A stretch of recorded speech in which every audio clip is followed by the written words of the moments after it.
லூக்கா 13 அதிகாரம் 20 to 30 போன வாரமே நம்ம பார்க்க ஆரம்பிச்சிட்டோம். அதான் என்னன்னா அகன்ற வழி, இடுக்கமான வழி, பிராட்வே, அப்புறம் நேரோவே.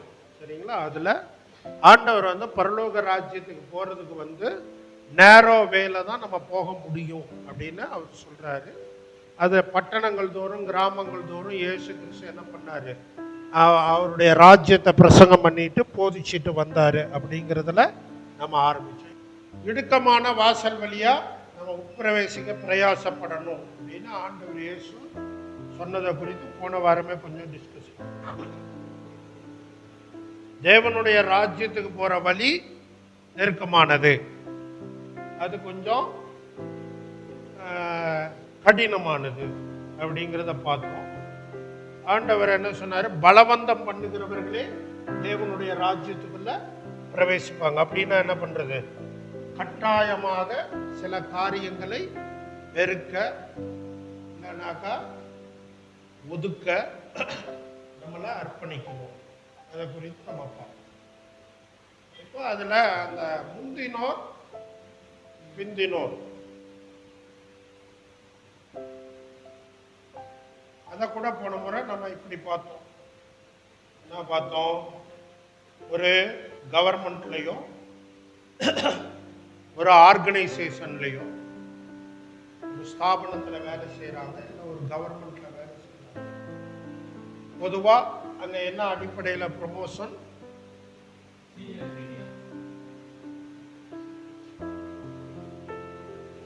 முந்தினோருக்கு தான் என்ன முதல்ல ப்ரமோஷன். பரலோக ராஜ்யம் கொஞ்சம் வித்தியாசமா. இதை பத்தி நாம யோசிக்கும்போது பொதுவா நாம என்ன சொல்றோம் அப்படின்னாக்கா, சில சமயம் முந்தைய ஆண்டவரை ஏத்துக்கிட்டவங்க கூட என்ன ஆயிடுவாங்க, பிந்திடுவாங்க. பிந்திய ஆண்டவரை ஏத்துக்கிட்டவங்க ஆண்டவர் மேல அன்புலையும் தீவிரத்திலையும் என்ன பண்ணுவாங்க, முந்திடுவாங்க. அப்படி ஒண்ணு நம்ம சொல்றோம். இப்ப இங்க உள்ள கான்டெக்ட்ல ஆண்டவர் என்ன சொல்றாரு, யூதர்களுக்கு தான் முந்தி வாய்ப்பு கொடுக்கணும். யாருக்கு முந்தி வாய்ப்பு?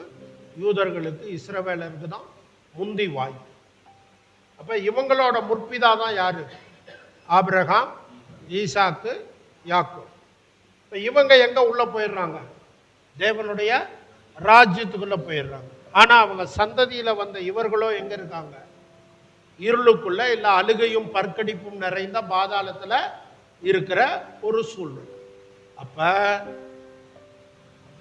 தாத்தா முற்பிதாக்கள் என்று சொல்ற ஆபிரகாம், ஈசாக்கு, யாக்கோபு எங்க வந்துட்டாங்க, தேவனுடைய ராஜ்யத்துக்குள்ள வந்துட்டாங்க.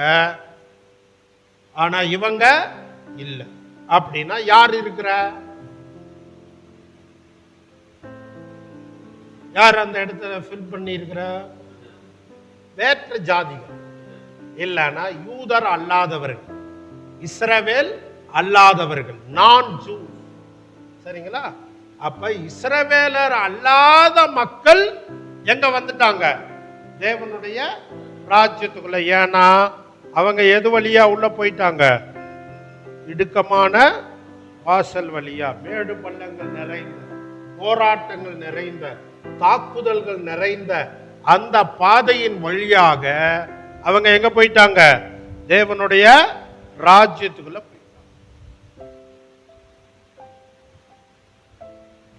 இஸ்ரவேலர்கள் இல்லனா யூதர்கள் இல்லனா ஆபிரகாம், ஈசாக்கு, யாக்கோபோட வம்சத்தவர்கள் அவங்க எதை சூஸ் பண்ணிட்டாங்க, பைபாஸ் ரோட் இல்லனா பிராட்வே.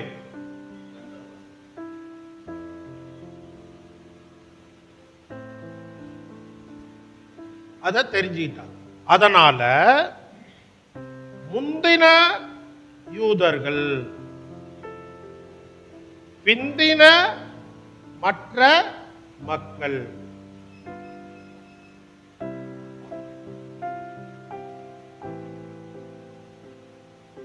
இதுதான் அங்க நடக்கும். இப்ப இது யூதர் புறஜாதியர் ஒரு கான்டெக்ஸ்ட். அதே வேளையில இப்ப நாம பார்க்கும்போது இது யாரு? கிறிஸ்தவர் இல்லைன்னா என்ன சொல்லலாம், பாரம்பரிய கிறிஸ்தவர்னு சொல்லலாமா? தலைமுறை கிறிஸ்தவர் இல்லையா? தலைமுறை தலைமுறையா அப்பா கிறிஸ்தவர், மகன் கிறிஸ்தவர், பேரன் கிறிஸ்தவர். இவங்க பிந்தினோர் யாரு? புதிய கிறிஸ்தவர்.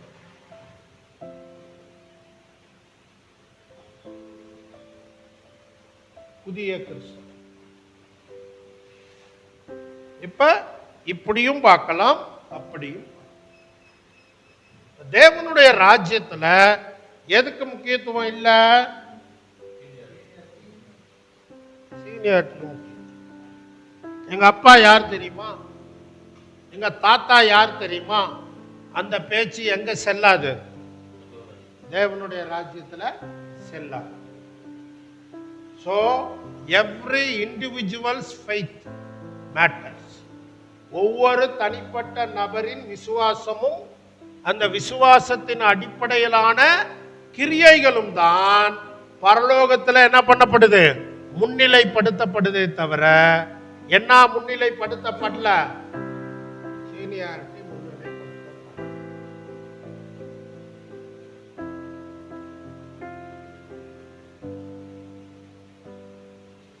சரி, அப்படின்னா எனக்கு இப்படி ஒரு சிந்தனை. எங்க தாத்தா கிறிஸ்தவர், எங்க அப்பா கிறிஸ்தவர், நானும் அரசாங்க ரெக்கார்ட்ல யாரு? கிறிஸ்டியன். நான் சர்ச்சுக்கு ரெகுலரா போறேன், காணிக்க கொடுக்கிறேன். அப்படின்னா எனக்கு இந்த பூமிக்குரிய ஆசீர்வாதம் என் அப்பாவை விட என் தாத்தாவை விட எனக்கு அதிகமா இருக்குமா? இருக்கும். இதான் நீங்க இப்ப பகுத்து பார்க்கணும்னு விரும்புறேன். நல்லா புரிஞ்சு. என் அப்பா, என் தாத்தா கிறிஸ்தவர், என் அப்பாவும் கிறிஸ்தவர், நானும் கிறிஸ்தவன். அப்ப என் அப்பா என் தாத்தா அனுபவிக்காததை விட கொஞ்சம் கூடுதலா என் அப்பா பூமிக்குரிய ஆசீர்வாதத்தை என்ன பண்ணிருப்பாரு? அனுபவிச்சிருப்பாரு. அதை விட கொஞ்சம் கூடுதலா நான் என்ன பண்ணிருப்பேன்? அனுபவிச்சிருப்பேன். ஆனா தேவனோட உள்ள உறவின் நெருக்கம் எனக்கு இருந்தால் மட்டும்தான் நான் எதை அனுபவிக்க முடியும்? பரலோக ராஜ்யத்தோட இருக்கிற நெருக்கத்தை, உறவை, அதனுடைய மகிமையை நான் என்ன பண்ண முடியும்? அனுபவிக்க. பிந்தினோருக்கு பூமிக்குரிய ஆசீர்வாதம், முந்தினோருக்கு பூமிக்குரிய ஆசீர்வாதம் இருக்குமா? இருக்கும். அதை நம்பி ஏமாந்து போயிடாத. அதை நம்பி அதை பார்த்து என்ன ஆயிராத? ஏமாந்துராத, வஞ்சிக்க இல்லைங்களா? ஓகே. இப்ப இந்த இடுக்கமான வாசல், அந்த இடுக்கமான வழி, அது ஏன் ஆண்டவர் இடுக்கமான வழியா போனாதான் பரலோகத்துல போவ அப்படின்னு ஏன் சொன்ன?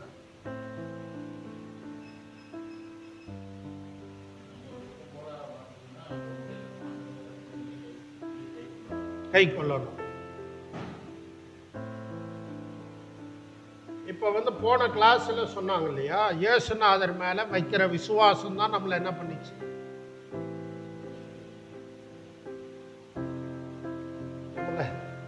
நம்ம ரட்சிக்கப்படுறது என்னது? இது கிஃப்ட். நம்ம செய்ய வேண்டிய செஞ்ச ஒரே ஒரு கிரியை என்ன? இவர் தான் என்ன ரட்சிக்க முடியும்னு நம்ம நம்புறோம்ல, அந்த நம்பிக்கை தான் என்னது? விசுவாசம் இல்லையா? அந்த விசுவாசத்துக்கு பலன் தான் என்னது? நமக்கு கடவுளோட இருக்கிற உறவு. இப்ப அந்த வசனத்தையும் இல்ல கிருபையினால் விசுவாசத்தை கொண்டு ரட்சிக்கப்பட்டீங்க, இது உங்களால் உண்டானதல்ல, இது தேவனுடைய ஈவு, அதுக்கும் இங்க இயேசு சொல்றதுக்கும் முரண்பாடா? இது ஒண்ணுக்கு ஒண்ணு முரணா இருக்குதா? சரி, இது ஒண்ணு வச்சுக்கோங்க. இன்னொன்னு ஆண்டவர் இயேசு சொல்ற, ஒருவன் என் பின்னே வர விரும்பினால் வெறுத்து தன்னோட சிலுவையை எடுத்துட்டு அனுதினமும் என்னை பின்பற்ற வேண்டும். அப்ப அது சொல்றாரு. அதுவும் இதுவும் ஒரே மாதிரி இருக்குது. அப்ப பவுல் அங்க சொன்னதுக்கும் இதுக்கும் உதைக்குதா? இப்ப எழுதப்பட்ட தேவனுடைய வார்த்தைங்கிறது நம்ம கையில ஆண்டவர் கொடுத்துட்டாரா? சரி, இதை நான் வாசிக்கிறேன்னா, வாசிச்சுட்டு அதன்படி நடக்க நான் பிரயாசப்படுறேன்னா? எல்லாரும் பண்ணல, எல்லாரும் செய்யல, பிள்ளைகள் கூட செய்யறதில்ல. ஓகேவா? ரைட். இப்ப அப்படி நான் அவர் எழுதி கொடுத்த அந்த தேவ சித்தத்தின்படி நான் செய்ய பிரயாசம் எடுக்கும்போது என் வாழ்க்கைய பத்தி ஆண்டவர் என்ன விரும்புறாருங்கிறது ஆண்டவர் எனக்கு படிப்படியா கைப்பிடிச்சு சில சமயம் அந்த எழுதப்பட்ட வார்த்தையில இருந்தே என்ன நடத்துவாரு. சில சமயம் தேவ மனிதர்கள் மூலமோ, தரிசனங்கள் மூலமோ, சொப்பனங்கள் மூலமோ, தூண்டுதல்கள் மூலமோ என்ன பண்ணுவாரு? நடத்து. அப்ப பரலோகத்துல இருக்கிற பிதாவோட விருப்பத்தை நான் செஞ்சாதான் எங்க போக முடியும்? அதுதான் இடுக்கமான வாசல். அந்த வழி ஈஸி இல்லைங்க சாமி, அது கொஞ்சம் கஷ்டம். ரைட்டுங்களா? இப்ப அவருடைய விருப்பம். சரி, ஏன் கஷ்டம்? ரட்சிக்கப்படுகிற வரைக்கும் நாம் யாருக்கு சொந்தமானவங்க? பிசாசுக்கு சொந்தமானவங்களை இயேசு வரல உன்னை தொலைச்சு கட்டிடும் அப்படின்னு மிரட்டுறதில்லை. இயேசு என்ன பண்றதில்ல? மிரட்டுறதில்லை. அவரோட ஜென்டில் மெசேஜை கொடுத்துட்டார். என்ன சொல்றாரு? குமாரனை விசுவாசிக்கிறவனுக்கு என்ன கிடைக்கும்? நித்திய ஜீவன் கிடைக்கும்னு ஜென்டிலா கூப்பிடுற. வருத்தப்பட்டு பாரம் சுமக்கிறவங்களே நீங்க எல்லாம் என்கிட்ட வாங்கன்னு கூப்பிடுற. ஆனா வர்றதும் வராததும் அவரவருடைய விருப்பம். ஆனா வந்தவர்கள், அவரை விசுவாசித்தவர்கள், அவரை ஏற்றுக்கொண்டவர்கள் இப்ப யாருடைய பிள்ளைகள்? தேவனுடைய பிள்ளைகள். இப்ப நீங்க யாருக்கு சொந்தம் ஆயிட்டீங்க? இயேசுவுக்கு, பிதாவுக்கு சொந்தம் ஆயிட்டீங்க. இப்ப பிதாவுக்கு சொந்தமான ஒரு ஆளை, இயேசுவுக்கு சொந்தமான ஒரு ஆளை இழந்தவன் சும்மா விடுவானா? இழந்தவன் விடுவானா? அவன் என்ன பண்ணுவான்? எப்படியெல்லாம் உங்களுக்கு ஆசை காட்டணுமோ, எப்படியெல்லாம் உங்களை பயமுறுத்தணுமோ, எப்படியெல்லாம் உங்களை சித்திரவதை பண்ணணுமோ அப்படியெல்லாம் பண்ணி உங்களை அந்த பாதையிலிருந்து என்ன பண்ணுவான்? இழுக்கிறதுக்கு முயற்சி பண்ணுவான். அதனாலதான் சார் கிறிஸ்தவனுக்கு உபத்திரவம், அதனாலதான் கிறிஸ்தவனுக்கு போராட்டம். சரி, ரெண்டாவது, நமக்கு பழகுனது என்னது? நம்ம மாம்சத்தின்படி நடக்கிறது நமக்கு பழகி, பரம்பரையா பாரம்பரியமா சொல்லி கொடுத்து வளர்த்துனது என்னது? இந்த மாம்சத்தின்படி நடக்கிறதுக்கு சொல்லி கொடுத்துட்டாங்க. பைபிள் என்ன சொல்லுது? அது சரியில்லை, நீ ஆவியின்படி நடக்கணும்னா இப்படிதான் நடக்கணும்னு ஆவியானவர் சொல்ற. இப்ப பழகி போனதை விடுறது ஈஸியா? கஷ்டம். நாங்க தலைமைத்துவ பயிற்சியை கொடுக்கும்போது என்ன சொல்லுவோம்? ரொம்ப ரொம்ப சிம்பிளா ஒரு எக்ஸசைஸ் சொல்லுவோம். எல்லாரையும் கையை இப்படி பிடிங்க, எல்லாருமே இப்படி கையை கோர்க்குள்ள இப்படி வைங்க, விரலுக்குள்ள விரலை விட்டு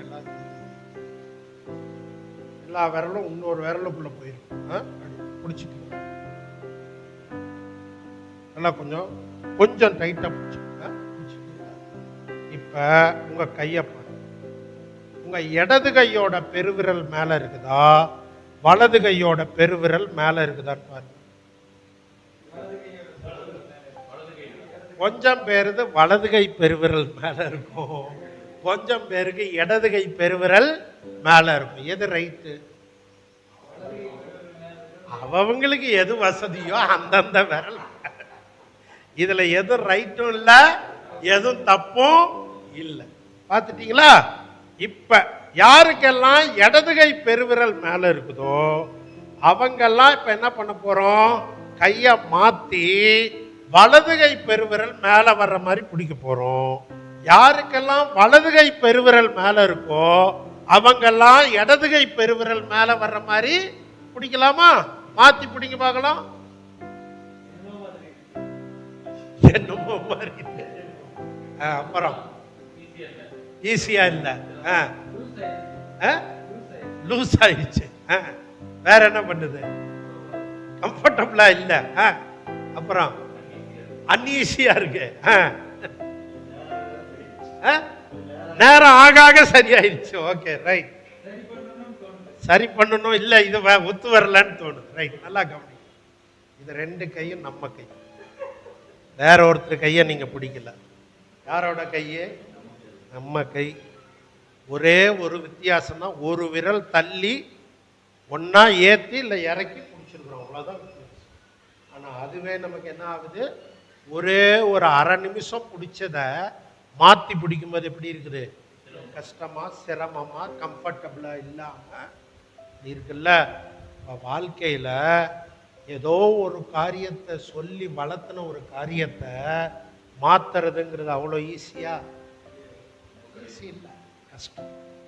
அப்ப மாமிசத்தின் வழியில நடக்கிறத ஆவியின் வழிக்கு நடக்கிறது, மாற்றி நடக்கிறதுங்கிறது கஷ்டம். அவன் ஏற்கனவே நம்மளை சித்திரவதை பண்ணணும், தாக்கணும்னு என்ன பண்றான்? போராடிட்டு இருக்கிறான். நம்ம மாம்சமும் என்ன பண்ண மாட்டேது? ஆவியின் வலிக்கு என்ன பண்ண மாட்டேது? இணங்க மாட்டேது. அதனால இந்த வழி என்னவா தெரியுது? இடுக்கமானது. தெரியுதுங்களா? அவ்வளவுதான். அதனால நம்ம, ஏன்னா அவரு கூட இந்த பூமியில எத்தனை வருஷம் வாழ்ந்துட போறோம்? 70, இன்னும் கொஞ்சம் மீறினா 80, அதுக்கும் கொஞ்சம் மீறினா கூட 90. சிலர் 1-2 பேரு, கொஞ்சம் பேர் அங்கங்க 100 வயசு கூட இருக்கிறாங்க. அப்ப மீறி மீறி மீறி போனா அவ்வளவுதான். ஆனா அவரு கூட வாழ்ற வாழ்க்கை முடிவே இல்லை. அதை நம்மளால கற்பனை கூட பண்ண முடியாது. இந்த முடிவே இல்லைங்கிறத கற்பனை கூட பண்ண முடியாது. ஏன்னா நாம பார்க்கிற எல்லாத்துக்கும் ஒரு ஆரம்பம் இருக்குது, ஒரு முடிவு இருக்குது. அது எப்படிங்க? முடிவே இல்லைன்னா கடைசியில என்னதாங்க ஆகும்? அப்படி ஒரு கேள்வி நமக்கு வருது இல்லை? ஏன்னா நம்ம கடைசியில ஒண்ணு முடிவு நமக்கு என்ன ஆகணும்? தெரிஞ்சாகணும், பார்த்தாகணும். அது நமக்கு புரியாது. அப்ப அந்த முடிவில்லாத வாழ்வுக்கு அவரு கூட போய் இருந்துட்டானா நம்ம பவர் என்ன ஆயிரும்? குறைஞ்சு போயிருமேங்கிற பௌத்தரிச்சல்ல, ஆதங்கத்துல தான் பிசாசு என்ன பண்றான்? எல்லாரையும் தடுக்கவும் தாக்கவும் உட்படும். இந்த தாக்குதல்ங்கிறது அவனோட பயத்தின் அறிகுறி. இந்த தாக்குதல் பிசாசுடைய பயத்தின் அறிகுறி, பிசாசினுடைய எதிர்கால நிச்சயமின்மையின் அறிகுறி. நாம அதை என்ன நினைக்கிறோம்? இன்னைக்கு நிறைய பேர் என்ன பண்றாங்க? சாத்தானை இயேசுவுக்கு ஈக்குவலா சொல்லிடுறாங்க. யாருக்கு ஈக்குவல்? ஆண்டவராகி இயேசு. அவன் இயேசுவுக்கெல்லாம் ஈக்குவல் கிடையாதுங்க. அவன் வெறும் படைப்பு, தேவனுடைய படைப்பு. நீங்க பைபிள்ல சாத்தான அதிபதிய எதிர்த்ததெல்லாம் யாருன்னு பாருங்க. மிகாவேல்ங்கிற ஒரு பிரதான தூதன் தான் யாரை எதிர்ப்பான்? சாத்தான எதிர்ப்பான். யார் எதுக்கல? ஆண்டவர்லாம் எதுக்கல. அவன் சக்தி அவ்வளவுதான். அவனை நாம என்ன பண்ணிட்டோம்? பாஸ்டருங்களும் ஊழியக்காரங்களும் சபையாருமே என்ன வாக்கிட்டோம்? ஹீரோ வாக்கிட்டோம். அவன் ஹீரோ கிடையாது. அதாவது நீங்க இதுல எதுல? தானியேல்ல பாருங்க, யூதா புத்தகத்துல பாருங்க, மோசேயோட சரீரத்தை குறித்து அவன் தர்கிக்கும் போது பாருங்க, இப்படி சாத்தான் வந்து தடை பண்ணும்போது அவனை முறியடிக்கிறதுக்காக வர்றது யாரு? பிரதான தூதன், பிரதான அதிபதிகளில் ஒருவனாகிய மிகாவேல். அப்ப பிசாசை எதிர்க்கிறதுக்கு இயேசு வர வேண்டியதில்லை. ஏன்னா அவரோட நாசியின் சுவாசத்தினால அவன் அழிஞ்சு போயிருக்கும். அவருடைய நாசியின் சுவாசத்துல அழிஞ்சிடும். அதனால அவனை ரொம்ப பெருசா பார்க்காதீங்க. புரியுதுங்களா? அவனை பெருசா பார்க்காதீங்க, அவனை பத்தி பெருசா பேசாதீங்க.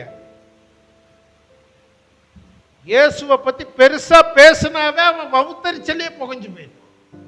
அதனால அவரை குறித்து தான் நம்ம பெருசா பேசுவோம். பயந்துக்கிறோம், பயத்தை கிளப்பி விட்டாங்க சில. புரியுதா? அப்ப அவன் எவ்வளவு முட்டாள்ங்கிறதுக்கு பைபிள்ல நிறைய ஆதாரம். பிசாசு எவ்வளோ கிறுக்குத்தனமா வேலை செய்யறாங்கிறதுக்கு நிறைய பைபிள்ல ஆதாரம். அதனால அவனை ரொம்ப பெருசா என்ன பண்ணாதீங்க நினைக்க. ரைட்டா? இப்ப அதனாலதான் நமக்கு கொஞ்சம் வலி எப்படி இருக்கு? இடுக்கமா இருக்குது. ஆனா இந்த வலி, இடுக்கமான வழி நமக்கு ஆசீர்வாதமா இருக்கணும்னா நம்ம யாரை நோக்கி ஓடணும்? கிறிஸ்துவை, விசுவாசத்தை துவக்குகிறவரும் முடிக்கிறவரும் ஆகிய கிறிஸ்துவை நோக்கி நமக்கு நியமிக்கப்பட்ட அந்த ட்ராக்ல ஓடக்கணும், பொறுமையோடு ஓடக்கணும். இப்ப இந்த பகுதியில ஆண்டவர்கிட்ட ஒரு செய்தி வருது இல்லைங்களா? 31ஆம் வசனம் வாசிங்க. அந்த நாளிலே பல பரிசேயர் அவரிடத்தில் வந்து நீர் இவ்விடத்தை விட்டு போய்விடும், ஏரோது உம்மை கொலை செய்ய மனதாய் இருக்கிறான் என்றார்கள். அப்படின்னா கலிலேயா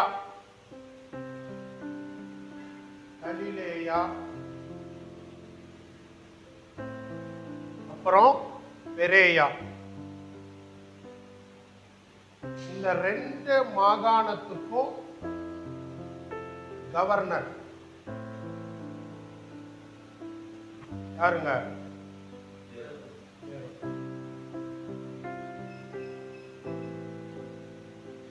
இந்த 2 மாகாணத்துக்கும் யார் கவர்னர்? ஏரோது. நீங்க பைபிள்ல அந்த மேப்பை எடுத்துங்க, 3வது மேப். அதுல கலிலேயா எங்க இருக்குதுன்னு பாருங்க. அடிக்கடி நம்ம கலிலேயா பார்த்துருக்கோம். புதிய ஏற்பாட்டு காலத்தில் பாலஸ்தீனா, அந்த மேப் எடுத்துங்க. அதுல கலிலேயா பாருங்க, மேல. ஆமா, அதாவது மேல கலிலேயா இருக்கும், அதுக்கு கீழே சமாரியா இருக்கும், அதுக்கு கீழே யூதேயா இருக்கும். புரியுதுங்களா? மாகாணம்னு சொன்னா அந்த 3 மாகாணத்தை வரிசையா பார்க்கணும். அப்ப சைட்ல கீழே பாத்தீங்கன்னா இதுமேயான்னு இருக்குதா?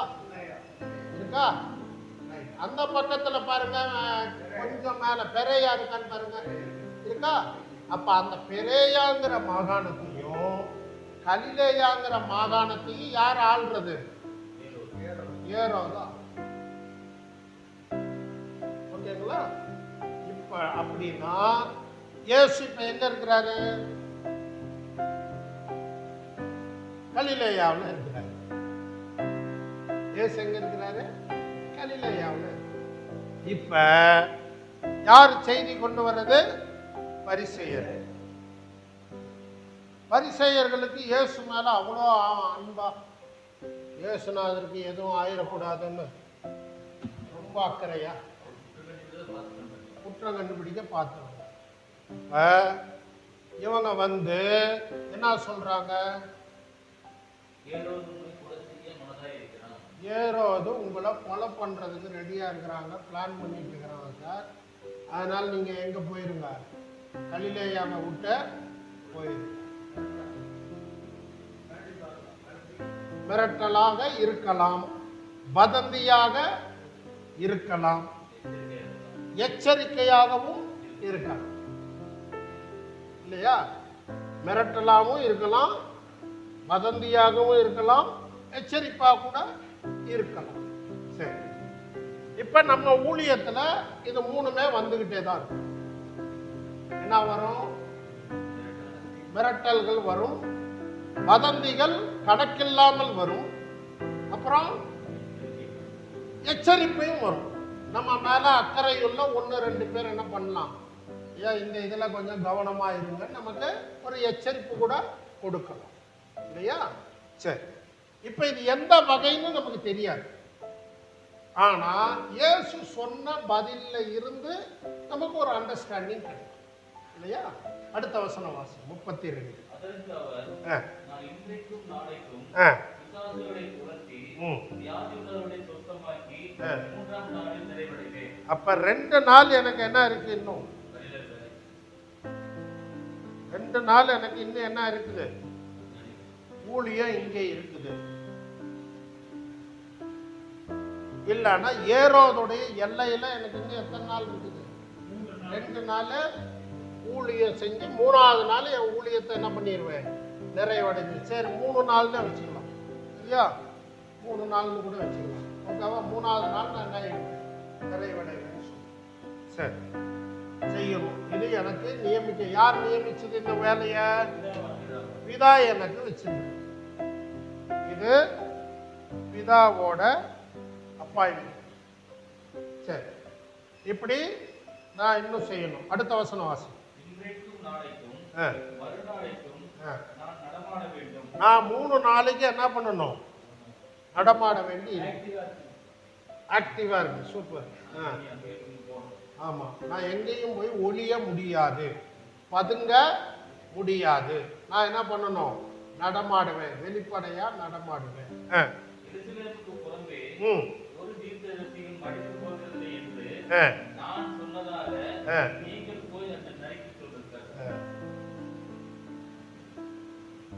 இயேசு கிறிஸ்து போய் கவர்னருக்கு சொல்லுங்கன்னு சொல்லல.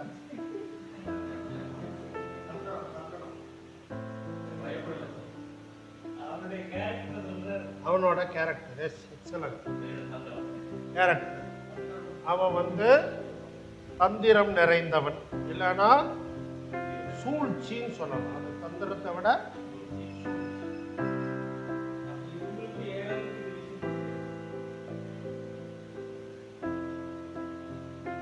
இவங்க யாரு? கோல் மூட்டிங்க. இவங்க யாரு? கோல் மூட்டி. இயேசு என்ன சொல்றாரோ இதை கேட்டுட்டு போய் ஏரோது கிட்ட ஒட்டிட்டு இருக்கிறவங்ககிட்ட, உங்களுக்கு தெரியுமாயா அந்த ஆள் ரபி ஆள் திரிகிற மாதிரி கலிலேயாக்காரன் நாசரேத்துக்காரன், அந்த ஆள் என்ன தெரியுமா சொன்னா ஏரோதை பத்தி, உங்க ராஜாவை பத்தி அப்படின்னு இவங்க கூட இருக்கிறவங்க கிட்ட போய் இவங்க என்ன பண்ணிருப்பாங்க? பத்த வச்சிருப்பாங்க, சேர்த்து கொண்டு. சரியா? இப்ப ஆண்டவர் இயேசுவுக்கு இவங்க இப்படி சொல்லுவாங்கன்னு தெரியுமா தெரியாது? தெரிஞ்சதான் என்னன்னு சொல்றாரு. அவரு தைரியமா இருந்தாரு. யாரு? இயேசுவுக்கு என்ன இல்ல இருக்கிறோம். Very good, super. சரிங்களா? இப்ப இயேசு கிறிஸ்து என்ன சொல்றாருன்னா, ஏரோது இல்லையா என்ன கொலை செய்யறது எங்கன்னு முடிவு பண்றது யாரு இல்ல? ஏரோது இல்ல. பிதா எனக்கு என்ன நியமிச்சிருக்கிறாரோ அது எனக்கு நடக்க வேண்டிய நேரத்துல, நடக்க வேண்டிய விதத்துல நடந்து தீரும். இந்த பிதா எனக்கு வச்சிருக்கிற ஊழியத்தை யாரும் என்ன பண்ண முடியாது? நிறுத்த முடியாது.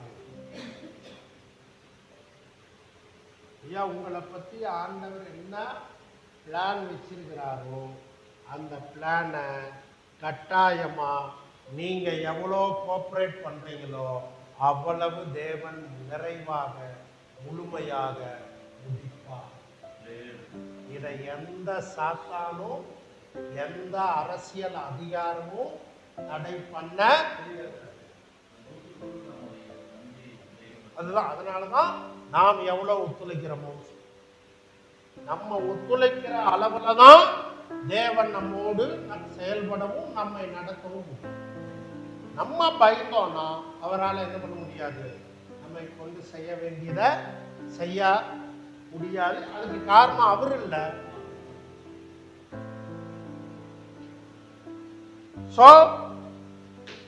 நாளைக்கு நாளான்னைக்கு அடுத்த நாள் 3 நாள் ஊழியம் செய்யலையா?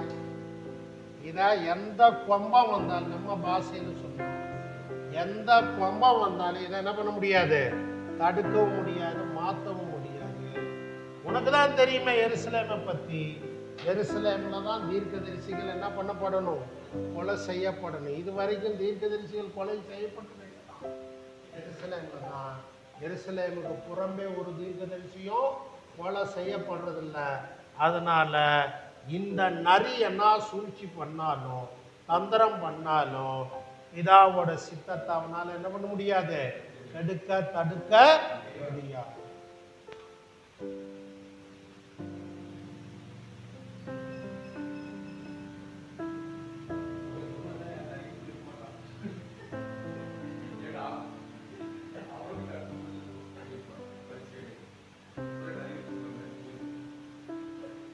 சொல்லி இருந்தாலுமே அந்த நரி நைட் ஃபுல்லா பிளான் பண்ணி இருந்தாரு.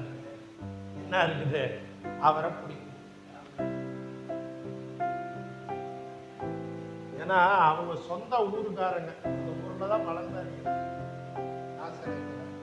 அந்த ஜபாலயத்துல போய் பேசுறேன், இன்னைக்கு உங்கள் கண்களுக்கான இந்த வார்த்தை நிறைவேறிச்சு சொல்லிட்டேன்னு சொல்றாரு. ஒரு தீர்க்கதரிசிக்கு அவருடைய சொந்த ஊர்ல என்ன இல்லை, மரியாதை இல்லை, கனம் இல்லைன்னு சொன்ன உடனே இந்த ஊருக்காரனுக்கெல்லாம் என்ன வந்துருச்சு, கோபம் வந்து இவரை பிடிச்சி என்ன பண்றாங்க, மலை மேல இருந்து தள்ளி விட்டுலாம். ஒரு எலும்பு என்னாதுங்கிற இடத்துக்கு கொண்டு போய் தள்ளணும்னு நினைக்கிறாங்க. கடைசியில தேடுறாங்க, யாரும் காணோம். அதனால அவரை வந்து இதான் நியமிச்சதுனால மட்டும்தான் யூதாசால காட்டி கொடுக்க முடிந்தது. இதான் நியமிச்சதுனாலையும் இயேசு தன்னை ஒப்பு கொடுத்ததுனால மட்டும்தான் அவரை அவர்களால் கைது செய்யவும் சிலுவையில் அறையவும்.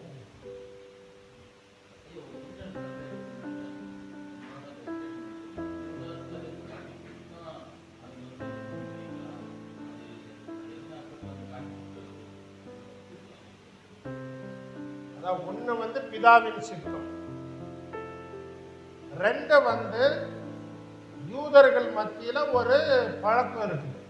என்னது, அதாவது குற்றம் சாற்ற ஒரு ஆள் வேணும்.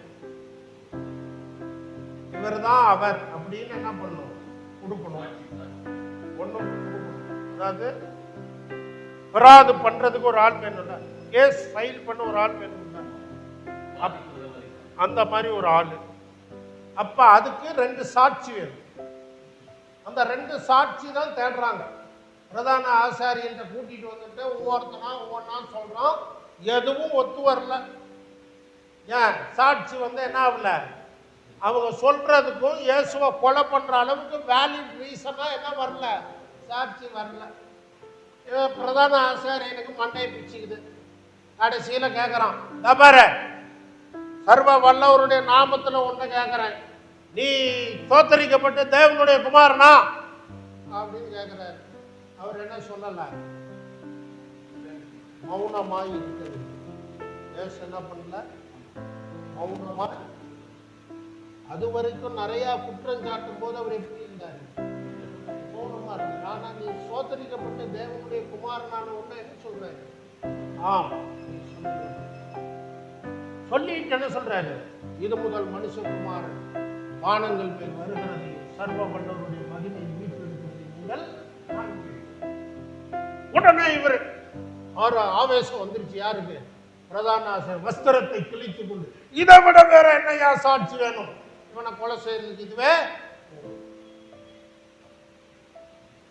நீங்க நல்லா படிச்சீங்க அப்படின்னா, இந்த பஸ்கா பண்டிகை காலத்துல போய் இந்த ஆளெல்லாம் ஒரு ஆளு இவனை கொலை செய்யணுமா, அப்புறம் பார்த்துக்கலாம் அப்படின்னு அவங்க நினைக்கிற ஒரு சூழ்நிலையில பஸ்கா பலிக்கு ஒப்பாக இயேசு தன்னை பலியை இடுவதற்கு வந்ததுனால அவர் தான் என்ன பண்றாரு, அவரை பிடிக்கிறதுக்கு, அவர் மேல கோபப்படுறதுக்கு எல்லாம் அவங்கள ஊண்டி விடுறதே யாருதான், அது ரொம்ப ஆச்சரியம். அதெல்லாம் அப்படி நம்ம அந்த பார்வையில படிச்சோம்னா நமக்கு இது வந்து அப்பதான் இந்த வசனம் இது நமக்கு அந்த நரிக்கு போய் சொல்லுங்கடா, எருசலேமுக்கு புறமே ஒரு தீர்க்கதரிசியும் சொல்லிட்டு எருசலேம் மேல இருக்கிற ஒரு கரிசனையை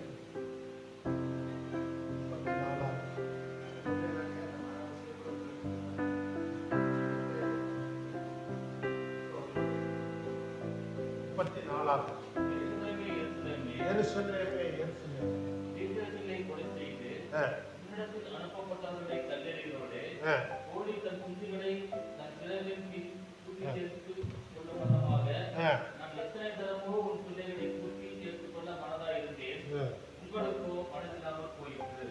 நிறைய உனக்கு சான்ஸ் கொடுத்தேன், சத்தியத்தை உனக்கு கற்றுக் கொடுத்தேன். சீனாய் மலையில இருந்து உனக்கு என்ன சொல்லிக்கிட்டே வர்றேன், சத்தியத்தை சொல்லிக்கிட்டே வர்றேன்.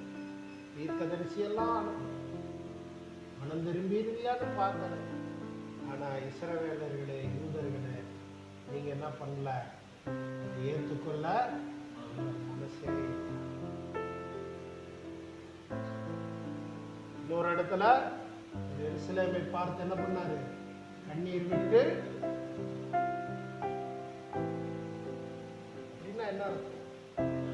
தான் பிறந்த தன்னுடைய சொந்த ஜனங்கள் மீட்கப்படணும், ரட்சிக்கப்படணும்னு யாருடைய ஆர்வம்? ஆண்டவராக இயேசுடைய ஆர்வம். நீங்க யோவான் 1ஆம் அதிகாரத்தில் வாசிச்சீங்கன்னா, அவர் உலகத்திலே வந்தார், உலகம் அவரை ஏற்றுக்கொள்ளவில்லை. அடுத்த ஒரு வசனம் விட்டு பார்த்தீங்கன்னா, அவர் தமக்கு சொந்தமானதில் வந்தார், அவருக்கு சொந்தமானவர்களோ அவரை.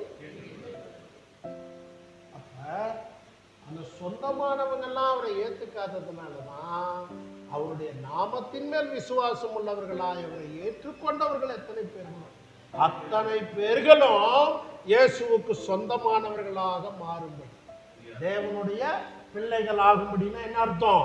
அவருக்கு சொந்தமானவர்களாக ஆகும்படி அவர்களுக்கு பிதா என்ன கொடுப்பாரு?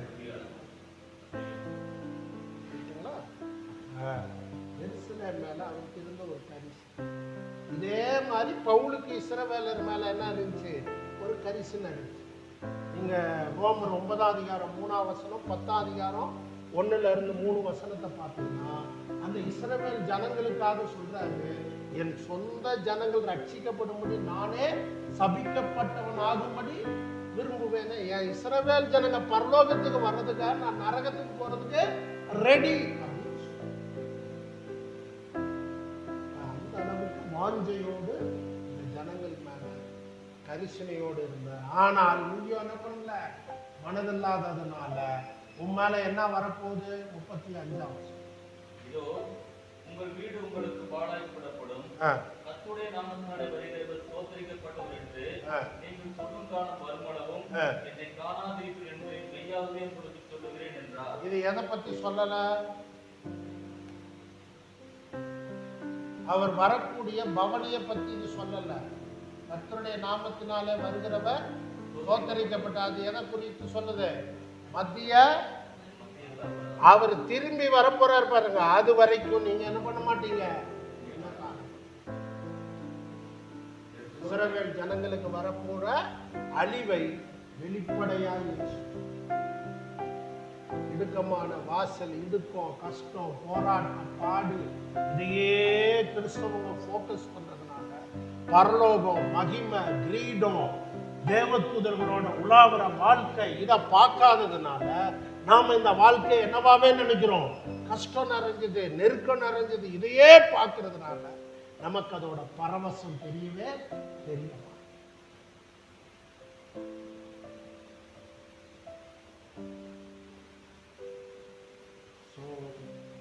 எருசலேம் மேல அவருடைய கரிசனை அவங்க ஏற்றுக்கொள்ளாதனால அதோட நம்ம மேல அவர் காண்பிச்ச கரிசனை நம்ம ஏற்றுக்கொள்ளலான நமக்கு ஏற்படுற வேதனை இல்லைங்களா?